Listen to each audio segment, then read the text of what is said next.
Vice President Kamala Harris recently appeared on The View to defend the record of the Biden-Harris administration. And while she was there, she was asked about a number of issues like Donald Trump's fascism, President Biden's age, and the Republican Party's assault on reproductive rights in this country. And she answered these questions so well that for the first time that I can ever recall, she earned the explicit praise and fear of the Fox propaganda network, who otherwise spends all their time insulting her. But before we unpack all of that, if you end up liking this video and you want to support the channel, please be sure to hit the like, subscribe, and alert buttons before you go. I'd greatly appreciate it. All right, friends, we have several clips to look at in this video. They are relatively long. I just want to remind everybody that the vice president is a controversial figure. The right despises her even more than President Biden. And there are many people among the Democratic base and the progressive left as well. She is a highly controversial figure, and she struggles with popularity, much like President Biden himself. But I would argue at her best, she's a very effective surrogate. She's a very effective debater. And this appearance on The View, in my opinion, is the vice president at her best. And if you don't believe me, just wait until you hear what Kayleigh McEnany from the Fox propaganda network, a former Trump administration official, has to say about her answers here. So let's play the clips and we'll unpack them together. Every week we hear horror stories of what's happening to women across the nation. Yeah. You were talking earlier about reproductive rights. You are on a tour around the country talking about this. And what is the solution? What are you saying? What are you hearing? Re-elect Joe Biden president of the United States and vote a majority of people in the United States Congress who agree that one does not have to abandon their faith or deeply held beliefs to agree the government should not be telling her what to do with her body. If she chooses, she will talk with her priest, her pastor, her rabbi, her imam, but it should not be the government telling her what to do. And that's all I believe that is really required. We are not asking anyone to abandon their personal beliefs. Yeah, right.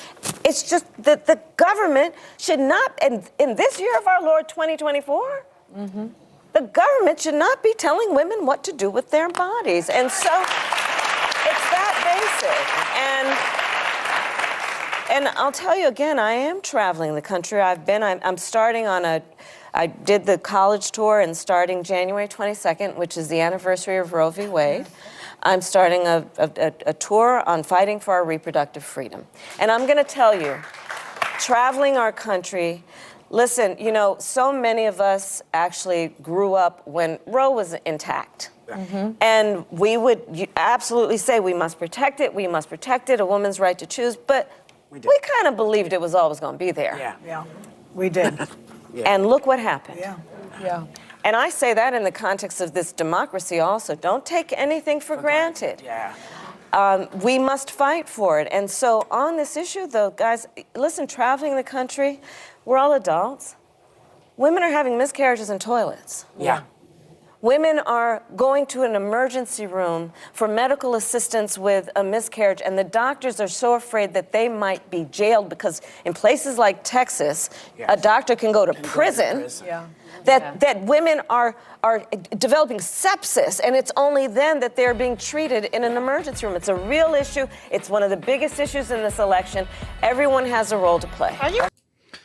I guess they started to play her off there because they were about to go to a commercial break. I did not add the music there at the end. But that was a pretty powerful and rhetorically effective answer. And again, we're going to get to Fox News' reaction in just a minute, but I do want to hit on a couple of points that she said. So the vice president was correct to point out that you should re-elect the Democratic candidate. In this case, it would be President Biden, but any Democrat over any Republican. And she was careful to point out that we need to expand our Senate majority in the Senate, and then we got to reclaim the majority in the House of Representatives, because, as I mentioned, I had a conversation with progressive commentators Zach and Gavin on the Vanguard, two people I'm a big fan of, even though we have certain disagreements with respect to electoral politics. But simply electing a Democrat as president is not enough. We have to have enough in both chambers of Congress to pass and to codify reproductive legislative rights. We tried. Democrats tried as the Dobbs decision was being overturned, but we never had the majorities to do it. It passed in the House, but it didn't pass in the Senate because we didn't have the 60-person Democratic senators to pass federal reproductive rights protections.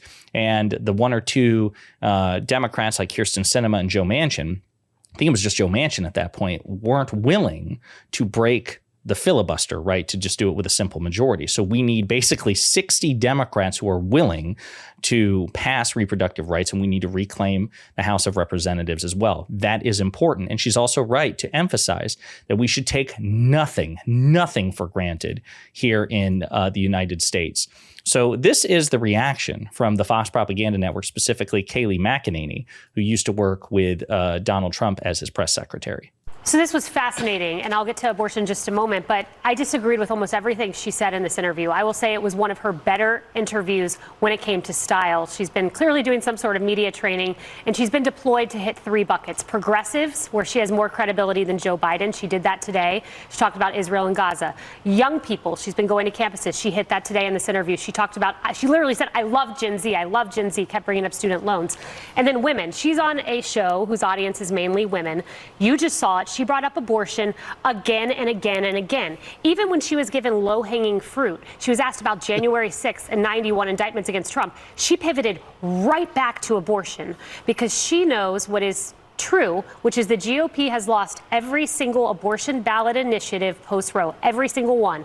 Ohio, Kansas, not only that, record turnout. Vox, more Kansas voted on abortion referendum than in any primary election in Kansas history. New York Times, twice as many people voted on Ohio measure that cast ballots in primaries for governor, Senate, and House. She knows abortion ballot initiatives will be on 10 states at least and swing states. So she wants to drive young women to the polls. This is why I've implored the GOP, as someone who is pro-life myself and adamantly so, speak from a place of compassion, which I've been watching Governor Ron DeSantis. He talks about hearing his daughter's heartbeat. And not only that, speak to be pro-mother, not just pro-baby, pro-mother. And Governor DeSantis, his last interview, he said, I made child care products tax-free in the state of Florida.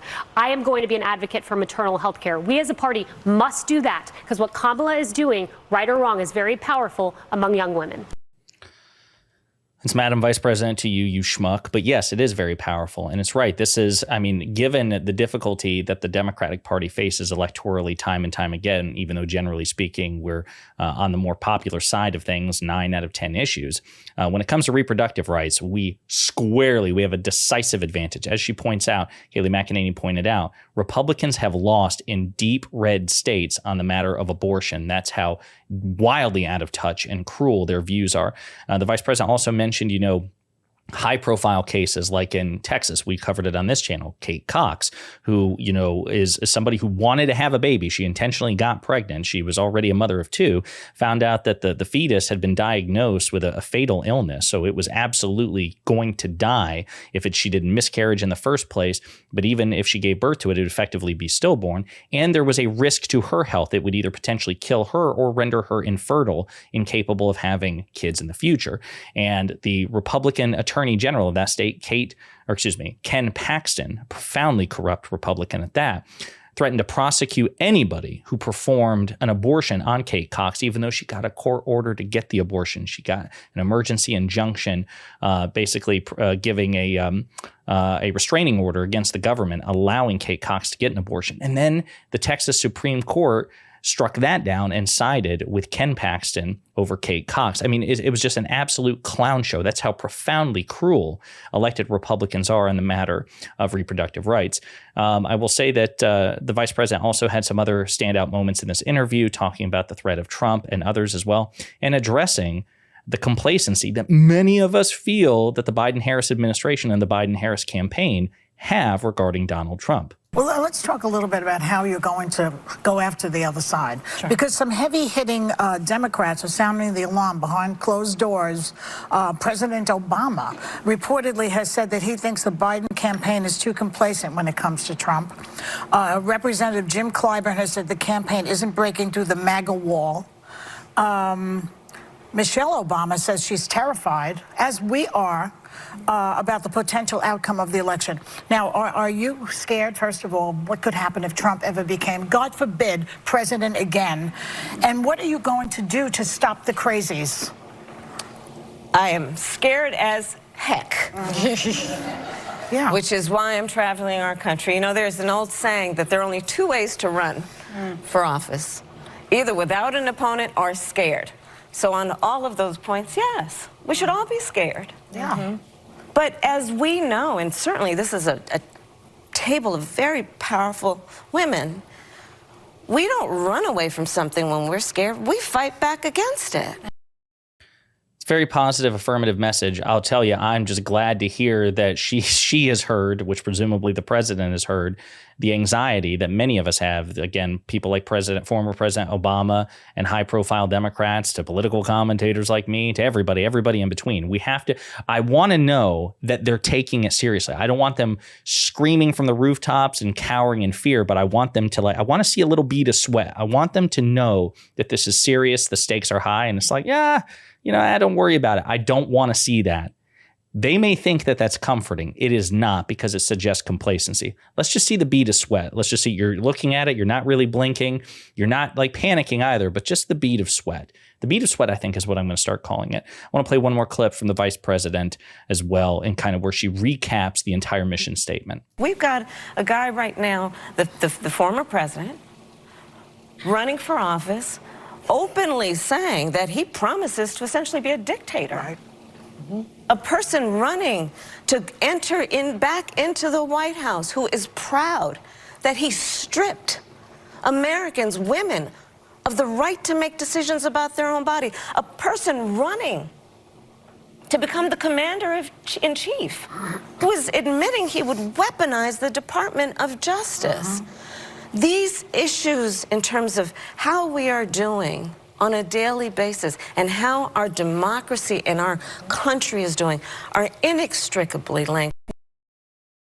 And that was exactly what Kayleigh McEnany was talking about, how she tried to dovetail everything with reproductive rights, because she knows that Democrats are on the right side of that issue, and also they're on the right political side of that issue as well. So it was very good politicking from the vice president.